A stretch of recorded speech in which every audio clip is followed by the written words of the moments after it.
Baik, bismillahirrahmanirrahim. Assalamualaikum warahmatullahi wabarakatuh. Jumpa lagi dengan saya di Abil Maiwa Channel. Jadi teman-teman, channel ini merupakan channel pendidikan tempat kita berbagi tentang aplikasi pendidikan, Microsoft Office, serta tips dan trik komputer.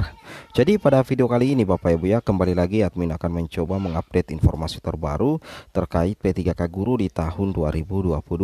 Yang mana di sini judul video kami pada hari ini yaitu final kelulusan V1, V2, V3, P4 diumumkan bersamaan dan ada informasi tambahan terkait titik terang nasib P1 tanpa formasi. Perlu Bapak Ibu ketahui bahwa untuk status P1 itu aman 100% di tahun 2023. Yes.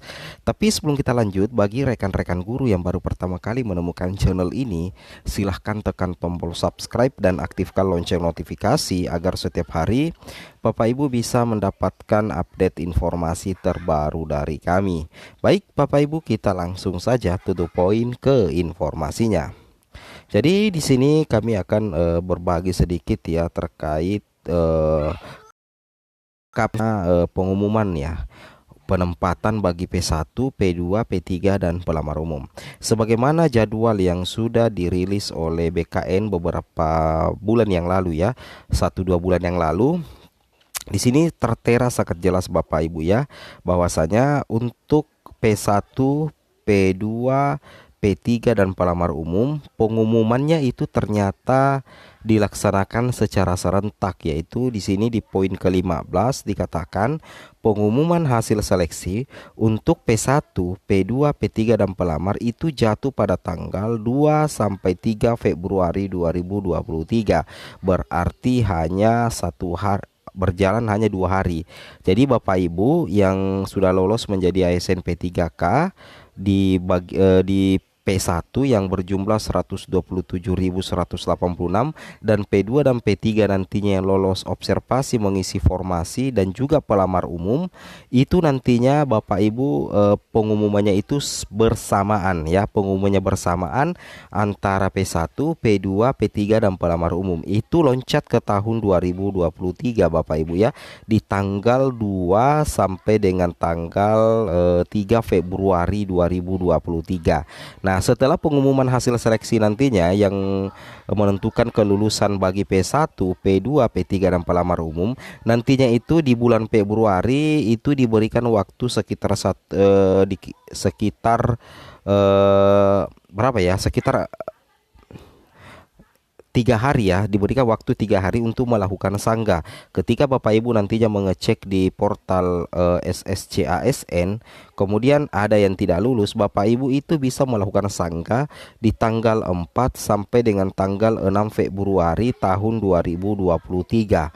Nah, nantinya akan dijawab sanggah oleh Panselnas itu tanggal 7 sampai 13. Nantinya untuk pengumuman kelulusan pasca sanggah ini sudah final ya.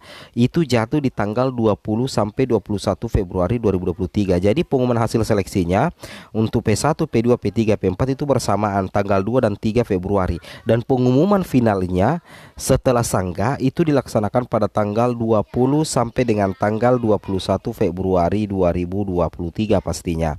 Nantinya untuk pengisian DRH juga dimulai di tanggal 22 Februari sampai dengan tanggal 13 Maret 2023. Dan untuk usulan penetapan NIP bagi P1, P2, P3 dan pelamar umum yang lolos ASN itu nanti di tanggal 7 sampai dengan tanggal 31 Maret 2023. Jadi lagi sekitar 4 bulanan Bapak Ibu ya untuk penetapan NIP bagi P1, P2, P3, P4 yang nantinya dinyatakan lolos ASN. Nah, sekarang posisi jadwal sekarang itu masih berada di sekitaran sini Bapak Ibu ya. Itu masih di sini, di sekitaran 3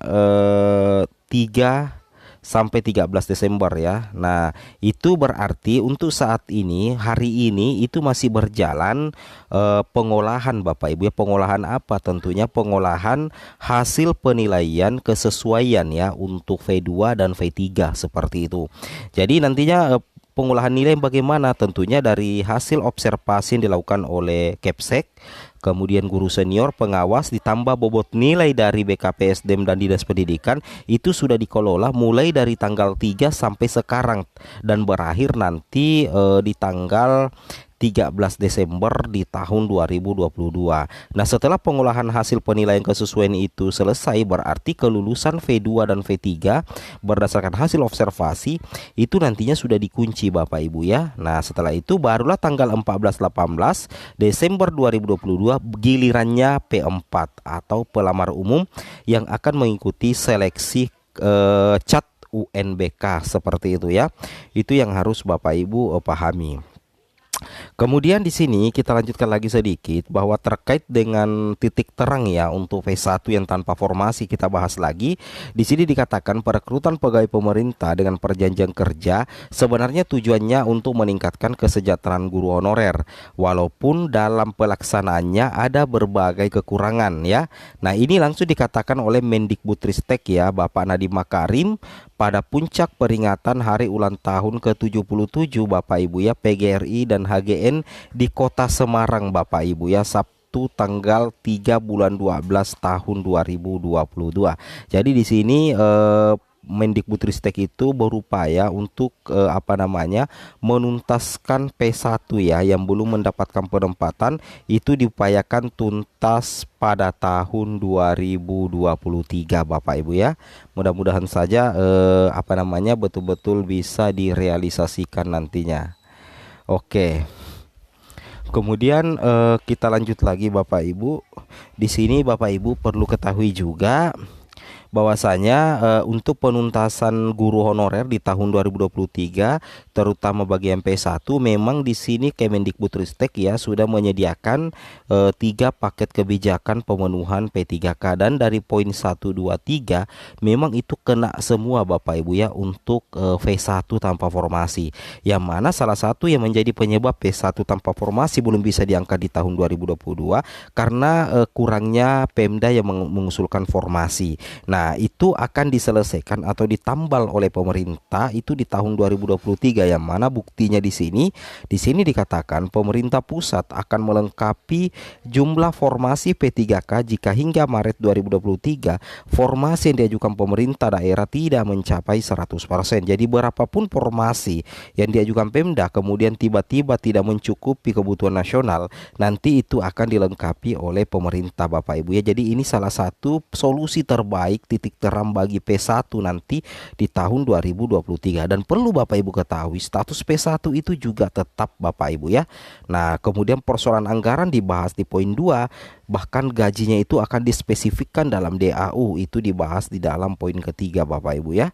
Oke, kemudian kita lanjut lagi. Di sini faktanya sudah ada ya. Di sini jelas dikatakan bahwa ini ada data kami perlihatkan. Ini adalah rincian dana transfer umum tahun anggaran 2023 menurut provinsi dan kabupaten kota. Yang mana ketika kita perhatikan tabelnya Bapak Ibu ya, sudah ada poster sendiri. Ini yang kami lingkari, sudah ada poster sendiri untuk penggajian formasi P3K guru Bapak Ibu ya, sudah ada pos sendiri ya. Jadi Bapak Ibu ya tidak usah ragu lagi, di tahun 2023 seleksi P3K tetap akan ada dan diprioritaskan untuk yang belum mendapatkan penempatan terutama bagi P1. Dan Pemda saya yakin kalau ketika sudah melihat ini berarti itu sudah tidak ragu lagi, karena untuk penggajian formasi P3K di tahun anggaran 2023 itu sudah lebih baik ya, sudah dispesifikkan sehingga tidak bisa dipergunakan untuk bidang yang lain. Nah, dipertegas lagi di sini Bapak Ibu ya. Nah, dipertegas lagi di sini bahwasanya tahun 2023 Kemendikbudristek telah menghitung kebutuhan guru sebesar 662.919 guru P3K. Nah, di sini dikatakan kami mendorong pemerintah daerah untuk mengajukan formasi guru sebesar 100% kebutuhan. Anggaran gaji dan tunjangan melekat pada guru P3 telah menjadi bagian dari transfer daerah. Mantap ya. Nah, ini tentunya menjadi ya kabar yang sangat menggembirakan sih ya. Nah, kalau kita berkaca di statistik pendaftaran P3K guru tahun 2022 memang akan menyisakan ya, karena kalau kita lihat di P1 yang tidak masuk persyaratan itu tidak ada ya, dan sedangkan P2 itu ada 313, P3 itu ada 3.711, berarti itu yang tidak dianggap lolos nantinya Bapak Ibu ya. Itu yang harus Bapak Ibu pahami. Nah, kemudian terkait dengan hal ini, Bapak Ibu bisa lihat bahwa dari 193.954 guru PG yang aman ya mendapatkan formasi atau sisa menunggu pengangkatan itu ada 127.621. Sedangkan inilah 65.954 itu yang akan diupayakan tuntas di tahun 2023. Terutama bagi ini 46.941. Kalau Pemdanya ini usulkan formasi maksimal, maka di tahun 2023 46.941 ini akan bisa langsung tuntas. Assalamualaikum warahmatullahi wabarakatuh.